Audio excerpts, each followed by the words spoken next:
Meu irmão sempre disse que me amava, que eu podia confiar nele, mas naquela noite, uma simples frase destruiu tudo. Eu só usei seu cartão para comprar alguns lanches. No dia seguinte, US$ 12.000 tinham sumido da minha conta. Por muito tempo eu acreditei que entre mim e o meu irmão havia algo inquebrável. Nós crescemos juntos, dividindo não só o mesmo teto, mas também os mesmos sonhos e as mesmas dificuldades. Ele sempre foi meu cúmplice de infância.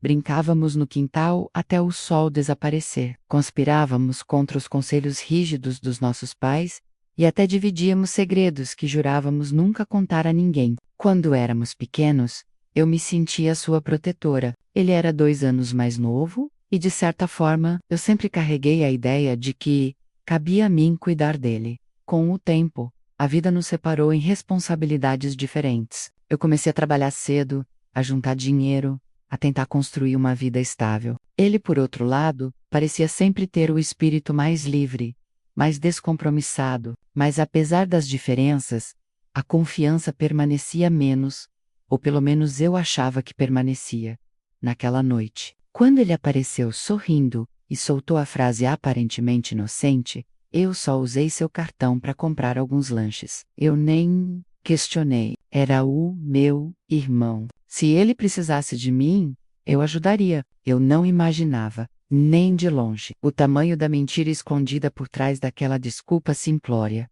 Na manhã seguinte, como de costume, acessei minha conta bancária para organizar meus pagamentos. Quando abri o extrato, meu coração pareceu parar. Os números não faziam sentido. Movimentações sucessivas, saques, compras em lojas caras, transações em bares e até reservas em hotéis. No total, mais de US$ 12.000 tinham desaparecido em menos de 24 horas, por alguns segundos. Achei que fosse um erro do banco, talvez até uma fraude externa. Minhas mãos tremiam enquanto eu passava as páginas do extrato digital. Mas quanto mais eu lia, mais a realidade me atingia, como um soco no estômago. Os horários das compras coincidiam com os momentos em que meu irmão havia saído de casa. Os estabelecimentos eram lugares que eu sabia que ele frequentava com amigos. E, principalmente, ele tinha admitido que pegara meu cartão.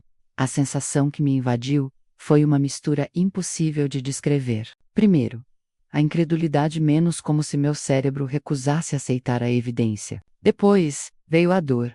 Uma dor cortante de quem percebe que foi traída, não por um estranho, mas pela própria carne e sangue. Logo em seguida, a raiva latejando em cada veia, queimando como fogo. E, por baixo de tudo, um sentimento ainda pior. De ter sido feita de tola, enganada da forma mais baixa possível. Meus olhos marejaram. Lembrei-me de nós dois crianças, dividindo um único doce, porque o dinheiro não dava para dois. Lembrei do dia em que ele caiu da bicicleta e eu corri desesperada para socorrê-lo. Lembrei do orgulho que senti quando ele terminou a escola. Todas essas memórias vinham como flechas envenenadas, agora manchadas pela lembrança do extrato bancário. Eu queria confrontá-lo imediatamente. Gritar, jogar o celular na cara dele, exigir respostas, mas ao mesmo tempo algo dentro de mim me segurou. Se ele teve a audácia de me roubar dessa forma, era porque achava que nunca seria pego. Talvez acreditasse que eu fosse perdoá-lo com facilidade, que meu amor de irmã fosse suficiente para encobrir qualquer erro. Não, eu não seria ingênua outra vez. Respirei fundo, engoli as lágrimas e decidi que não falaria nada menos ainda. Não, eu precisava ter certeza absoluta, precisava observar, coletar provas, entender o que ele realmente estava fazendo. Com o dinheiro, se o confronto viesse cedo demais, ele negaria, inventaria desculpas, me colocaria contra a parede. Naquele instante, algo mudou dentro de mim. O elo de confiança que nos unia desde a infância tinha se partido de forma irreversível, mas em vez de me entregar ao desespero, uma parte de mim, até então adormecida, despertou. A parte que sabia planejar, esperar e, acima do tudo, se vingar.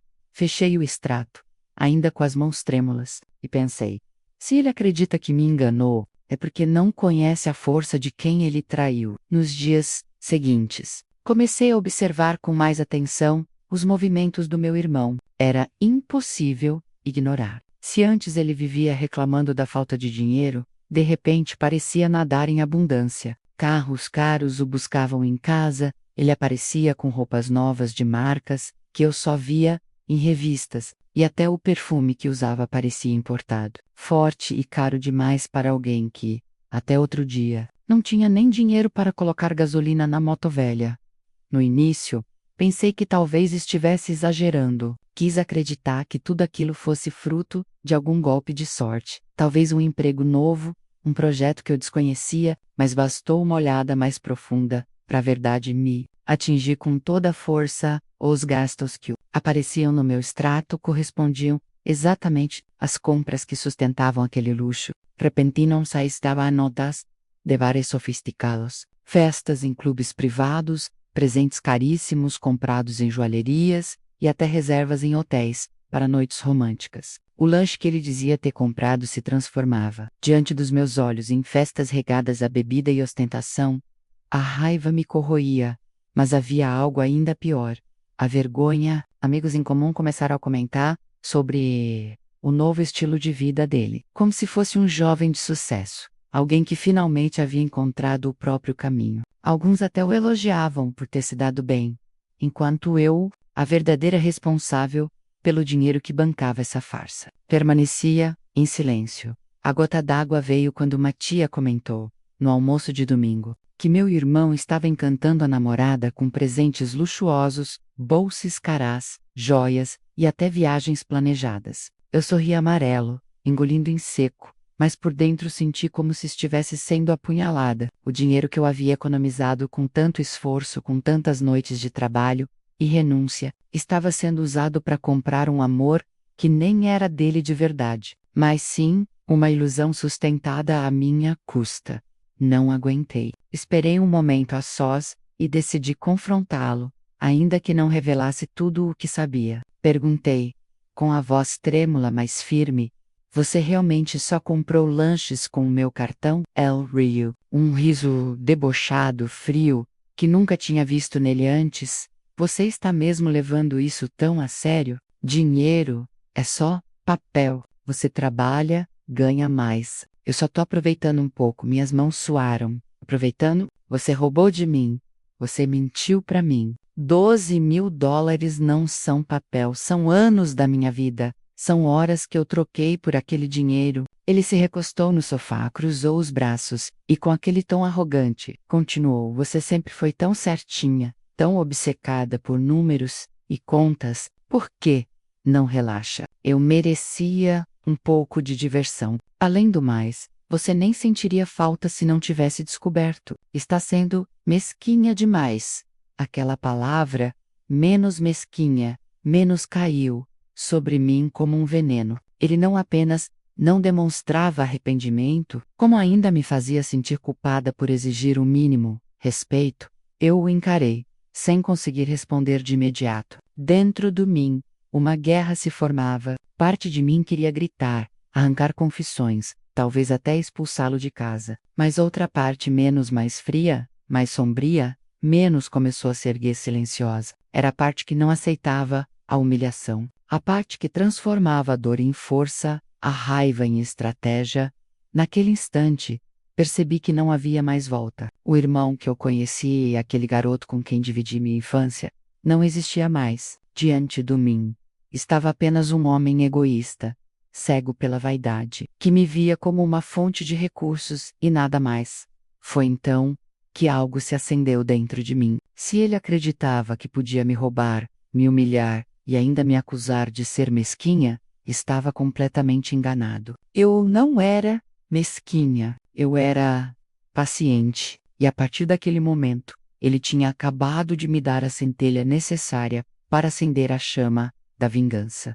Decidi, com a frieza de quem já chorou tudo o que tinha a chorar, que não bastava recuperar meu dinheiro. Dinheiro recuperaria. O que eu queria mesmo era desmantelar a arrogância que o conforto roubado havia construído no peito dele. Queria que a confiança, aquela mesma que ele usou como passaporte para me trair, fosse rasgada em público. Queria que ele aprendesse, doer-lhe ao ponto de nunca mais olhar para mim com a superioridade de quem se sente dono do mundo. Comecei a observar. Parecia uma tarefa simples, mas exigia disciplina e paciência, menos virtudes, que eu resolvi treinar naquele exato momento. Anotei horários, locais e rostos, saídas ao shopping, às sextas à noite, entradas em bares que antes eu nem conhecia, encontros em bairros fora do nosso círculo. Fotografei discretamente placas de lojas, mensagens que ele deixava no celular ao me emprestar, por poucos segundos, nomes que apareciam e desapareciam nas cobranças do meu extrato. Em pouco tempo, entendi mais da vida dele do que havia entendido nos últimos anos. Os amigos com quem ele andava não eram os mesmos da infância. Eram homens e mulheres com faturas exuberantes e manias de ostentação. Vi-o entrar em restaurantes com portas que se abriam só para quem tem reserva. Sorri com confiança ao pagar com cartões que brilhavam em mãos alheias. Observando tudo, montei um mapa minucioso das suas rotinas e encontrei brechas que me permitiriam atuar sem que ele percebesse, pelo menos por enquanto. Mais do que isso, descobri segredos, alguns pequenos, outros devastadores. A mentirada principal era que ele contava para a namorada. Dizia ser autônomo, com alguns freelas que o mantinham confortável. Mostrava-se independente, dono do próprio destino. Nos encontros, falava em termos vagos sobre investimentos e oportunidades. A verdade, porém, saltava aos meus olhos nos recibos e nas reservas registradas no meu extrato. Aquele conforto era todo aparência, sustentado com o dinheiro que eu havia poupado com tanto suor. Como era fácil montar uma vida de faz de conta, com o dinheiro alheio, com as provas se consolidando, tracei o plano. Não seria um ataque impulsivo, seria cirúrgico. Primeiro objetivo: coletar evidências irrefutáveis, mensagens, fotos, comprovantes de compra, capturas de tela dos perfis onde ele exibia presentes comprados com o meu cartão. Eu precisava que tudo fosse incontestável, para que diante de qualquer negativa, eu pudesse apenas mostrar, sem discutir. Segundo objetivo: minar sua imagem social. Não bastava que perdesse o dinheiro, precisava perder a aura. E onde a aura dele era mais forte? Na frente da namorada, diante dos amigos e principalmente da nossa família. Para isso, elaborei uma armadilha dupla, financeira e social. Financeira menos. Eu procuraria o banco com calma, organizaria uma reclamação formal e, ao mesmo tempo, coletaria provas das transações para apresentar. Social. Eu criaria situações nas quais as mentiras dele se contradissessem no microfone da vida real. Imaginei convidar a namorada para um almoço inocente, em que ela recebesse, sutilmente, as confirmações de que aquilo que ele dizia sobre estabilidade era falso. Pensei em mensagens curiosas, em bilhetes perdidos com recibos anexados, em evidências que iriam aparecer, no lugar certo na hora certa, enquanto arquitetava. Respirava fundo e repetia para mim mesma, em voz baixa, quase como um mantra: se ele quis brincar com fogo, eu seria o incêndio. A frase ecoou e ganhou forma. Não se tratava de agressão gratuita, mas de justiça calculada. Eu precisava que a execução fosse impecável, sem espaço para que ele se colocasse como vítima. Nada de explosões emocionais que me comprometesses. Tudo deveria ser coordenado, eficaz e, quando possível, irônico na medida certa. Havia risco, claro. Ele poderia negar, chorar, acusar-me de exagero. Poderia até tentar manipular a família, usar palavras bonitas, para virar a opinião pública a seu favor. Por isso, cada passo precisava de backup, cópias dos extratos, testemunhas discretas que pudessem confirmar, horários, mensagens salvas, com data e hora. Transformei meu celular em um arquivo policial. Ainda assim, senti uma estranha excitação. Cada linha de prova que eu adicionava ao dossiê me fazia sentir menos traída e mais poderosa. Planejei também o terreno emocional. Eu não poderia parecer consumida pela vingança. Precisava parecer calma, controlada, menos quase indiferente. A surpresa é mais dolorosa do que a briga. Por isso praticava minha voz serena, ensaiava respostas neutras para perguntas diretas e me preparei para manter a postura do juiz que entrega a sentença. A ideia era que quando o golpe viesse, ele percebesse que não havia caminho de volta menos, e que a culpa seria dele. Inteiramente dele, no fim daquele mês de vigilância, com o dossiê montado e o plano pronto para ser acionado. Olhei para minha própria imagem no espelho. A mulher que me fitava estava mudada. Seus olhos tinham o brilho cortante da determinação. Pensei em tudo que perdi para reconstruir aquilo que era meu de direito. E, com a mesma calma com que comecei, deixei tudo preparado para o momento certo. A chama estava acesa. Agora só restava escolher o sopro que a faria arder. Convencer a namorada dele a olhar. Para a verdade, não foi tão difícil quanto imaginei, menos, mas exigiu tato. Eu conhecia o tipo de mulher que se apaixona por aparências e por promessas bem contadas. Sabia que por trás dos olhos cor-de-mel e dos sorrisos havia dúvidas. Então, usei aquilo a meu favor. Em vez de autocalar com acusações, aproximei-me com cuidado, mensagens gentis, perguntas sobre como ela se sentia em relação a certas histórias que ele contava, elogios calculados para ganhar sua confiança. Aos poucos, ela começou a se abrir. Falou de planos de viagens que ele prometera pagar, de promessas de presentes que nunca chegaram menos e, quando eu deixei escapar, com naturalidade, que sabia de detalhes sobre a vida financeira dele, sua expressão mudou. Curiosidade venceu desconfiança. Com a cumplicidade, recém-conquistada, da namorada. O acesso às peças que faltavam no meu quebra-cabeça se tornou inevitável. Em uma tarde chuvosa, ela me emprestou o celular dele por poucos minutos. Disse que precisava checar uma foto que tinham tirado juntos. Eu disse obrigada como quem agradece a um favor inocente, mas no fundo sabia que aquelas telas guardavam respostas. Percorri com calma as conversas, marquei prints das mensagens em que ele falava de freelas que nunca existiram, e encontrei confirmações de reservas em hotéis e recibos de compras que batiam com as transações do meu extrato. Cada captura de tela era uma pequena lâmina, pronta para cortar a fachada que ele havia erguido. Não foram apenas mensagens. Em um canto mais profundo do seu histórico digital, achei PDFs de contratos falsos, notas fiscais alteradas, e até e-mails enviados a amigos onde ele pedia que fingissem ser investidores ou clientes. Havia parcelas de dívidas no nome de terceiros, empréstimos que apareciam com prazos absurdos e cobranças que ele prometia quitar na próxima semana. A extensão da teia era maior do que eu imaginara. Não só havia gasto o meu dinheiro, como também havia criado um esquema de encobrimento para que ninguém suspeitasse cedo demais. Organizar tudo virou uma obsessão metódica. Criei pastas no meu computador, nomeei arquivos com datas e categorias, recebidos, compras, reservas, comunicações. Imprimi o que podia imprimir menos cópias dos recibos, screenshots com horário e data, e-mails com remetentes. Cada página era uma confirmação de que eu não estava paranoica. Eu estava correta. Montei um dossiê robusto, com índice, páginas numeradas e uma capa simples. Evidências menos nome do irmão. Havia algo profundamente satisfatório em ver tudo ali, ordenado, inquestionável. Não seria apenas minha palavra contra dele. Seria um arquivo que falaria por mim.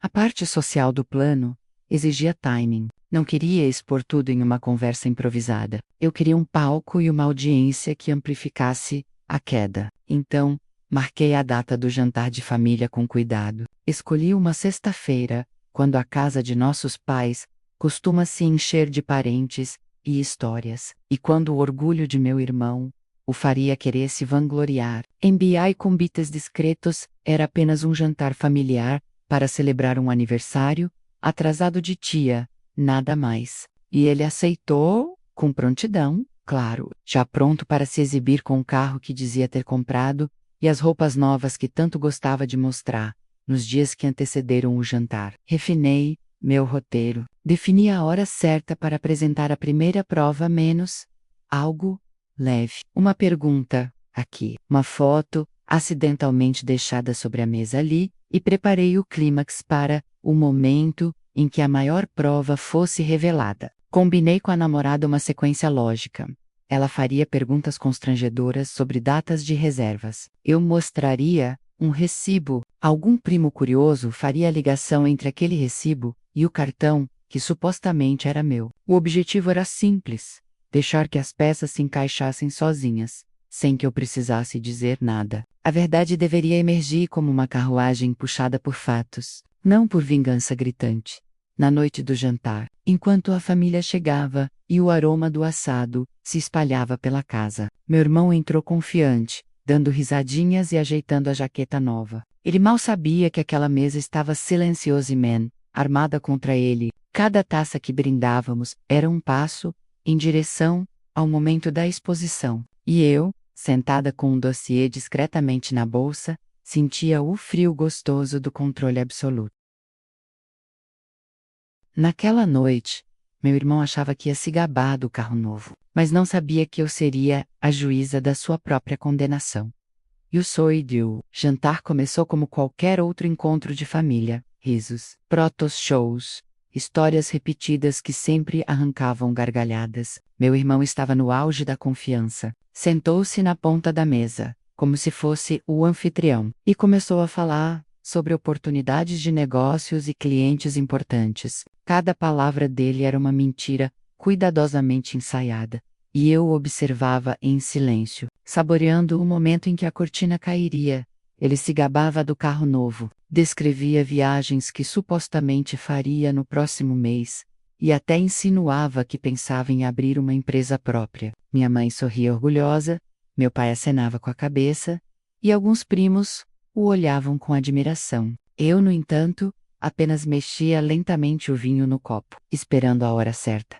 Foi a namorada dele quem iniciou a primeira rachadura na fachada. Com a voz doce, mas carregada de intenção, ela perguntou: Amor, lembra da reserva no hotel de Cancún? Você disse que já estava paga, não foi? Ele hesitou por uma fração de segundo, mas logo recuperou o sorriso e respondeu: Claro, está tudo certo. Só falta definir as datas. Eu aproveitei a deixa, tirei um papel dobrado da bolsa e o coloquei sobre a mesa. Era a cópia do recibo daquela mesma reserva, menos feita com o meu cartão. Engraçado, falei calmamente, sem levantar a voz, porque essa conta saiu direto da minha fatura.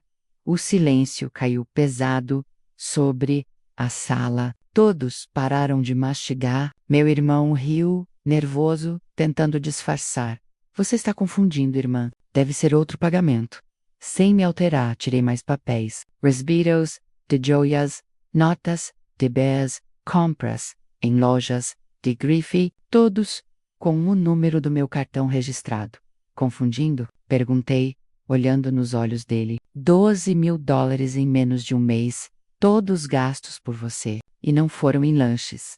Minha mãe levou a mão à boca. Meu pai franziu o senho, a expressão endurecida. A namorada dele, pálida, pegou os recibos com as mãos trêmulas.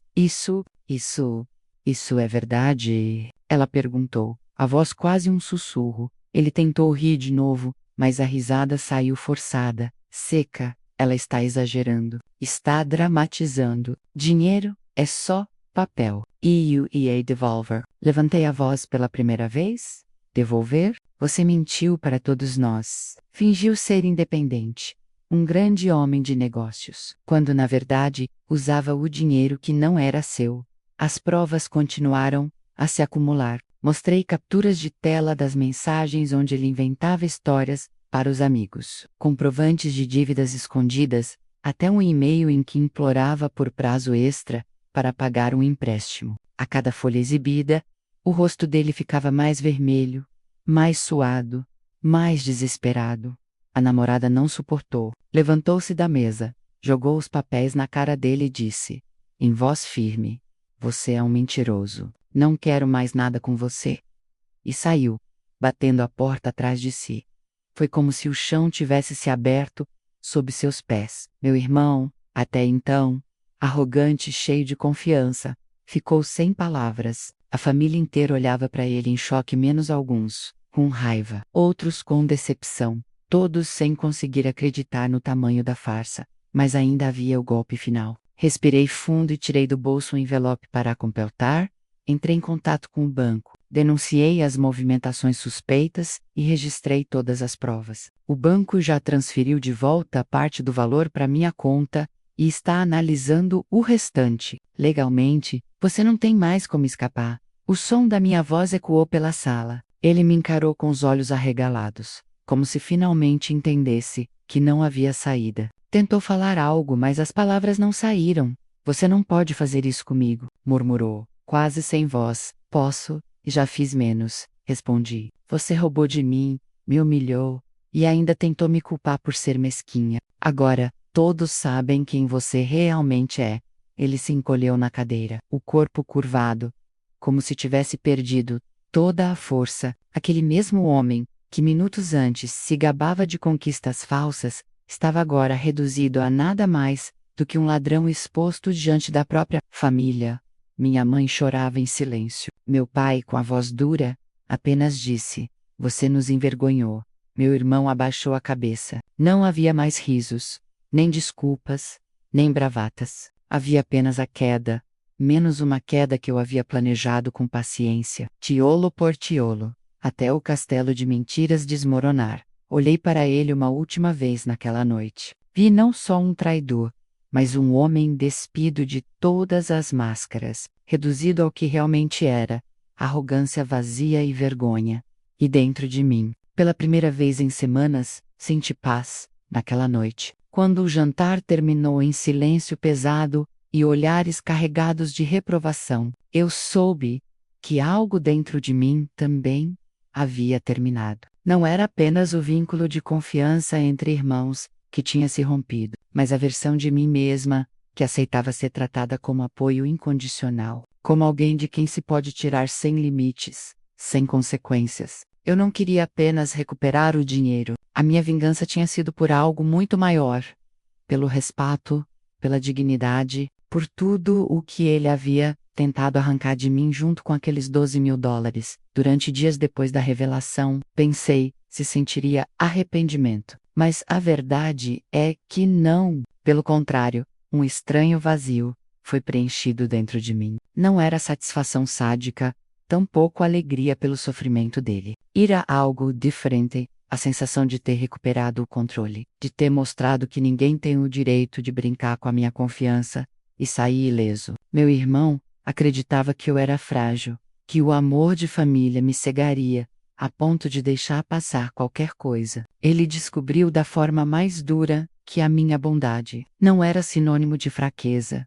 Os dias seguintes mostraram o efeito da queda dele. A namorada não voltou, os amigos se afastaram, a família deixou de acreditar em suas palavras. Meu irmão, antes tão orgulhoso, passou a andar cabisbaixo, evitando olhares, sem a mesma arrogância de sempre. Às vezes, o via no quintal, sozinho, tentando achar desculpas que ninguém mais queria ouvir. E cada vez que o observava assim, pensava: era necessário. Se eu não tivesse exposto tudo, ele continuaria mentindo, roubando e, pior, acreditando que eu sempre estaria ali para sustentar o seu teatro, com o dinheiro que o banco me devolveu. Decidi fazer algo que fosse além da vingança. Não queria que aquela história me deixasse presa ao rancor. Então, investi parte do valor em um curso de especialização que eu adiava há anos, e outra parte em um pequeno projeto de negócio que sempre sonhei. Foi como plantar sementes novas em um terreno que antes parecia destruído. Cada aula, cada passo num novo empreendimento me lembrava que eu era mais do que uma vítima. Eu era a arquiteta da minha própria vida. Também permiti a mim mesma um presente, uma viagem curta para descansar a mente. Não foi luxo, nem ostentação, mas um momento só meu, onde pude respirar longe das paredes da casa e do peso da lembrança. Caminhando pela praia ao entardecer, senti que o vento levava com ele a última sombra de humilhação. Eu havia transformado dor em força, e não havia caminho de volta. Ainda assim, não vou negar. Em alguns momentos, olhando para trás, recordei do menino que ele já tinha sido. Meu irmão pequeno, rindo das nossas brincadeiras, me pedindo ajuda com a lição de casa. Essas lembranças me atravessavam como lâminas finas, porque mostravam o quanto ele havia mudado, Ou talvez o quanto eu demorei a ver quem ele realmente era. Mas a diferença é que agora eu não sentia culpa. Eu havia feito o que precisava ser feito. A última vez que o vi tentar sustentar algum orgulho foi dias depois, quando me olhou nos olhos, como se buscasse uma brecha de compaixão. Eu apenas pensei, sem dizer em voz alta, ele nunca mais usará o meu nome ou meu dinheiro para se engrandecer. A sentença já estava dada. E o mais importante, a minha vida não girava mais em torno da traição dele. Hoje, sigo em frente. Carrego a cicatriz, mas também a certeza de que não sou alguém que pode ser manipulada ou enganada sem reação. A vingança não foi sobre o dinheiro perdido, mas sobre recuperar o meu lugar no mundo. E você, no meu lugar, teria perdoado meu irmão, ou feito a mesma vingança que eu fiz. Se você gostou dessa história, não esqueça de deixar o like e se inscrever no canal para acompanhar mais histórias intensas como esta. E me diga nos comentários: você teria perdoado o irmão ou teria feito a mesma vingança? Ative o sininho para não perder os próximos capítulos de vingança, traição e superação.